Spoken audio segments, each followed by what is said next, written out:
D'habitude, c'est dessus que l'on passe, mais cette fois-ci, c'est en dessous que cela se passe. L'ancien pont de Térénès, au-dessus de l'Aulne, datant de 1952, devrait être détruit dans les semaines à venir. Or, il supporte des câbles ERDF qu'il faudra continuer de faire passer en forant sous le fleuve de l'Aulne. C'est un site Natura 2000. Donc dans ce cadre-là, nous avons l'obligation de réaliser nos chantiers dans le cadre de techniques discrètes et respectueuses de l'environnement. Nous n'allons pas sur des tranchées, de toute façon, de par la rivière, c'était pas envisageable. Donc nous passons en sous-sol. Un forage dans lequel les câbles électriques passeront, mais avant d'en arriver là, il faut percer la roche et c'est là que des experts entrent en jeu. On va descendre à 18 mètres de profondeur pour aller passer un câble ERDF dans la roche.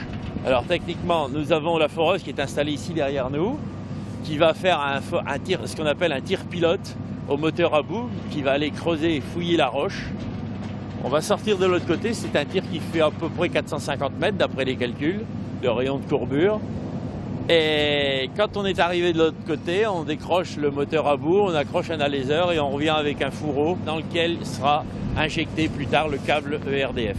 C'est jamais deux fois pareil, c'est ce qui fait le charme de ce métier, mais c'est ce qui le rend très stressant. C'est une technique assez moderne que peu d'entreprises maîtrisent. De plus, ce forage est guidé par GPS, ce qui permet d'atteindre avec précision l'objectif. Ce sont des travaux qui devraient durer 4 semaines.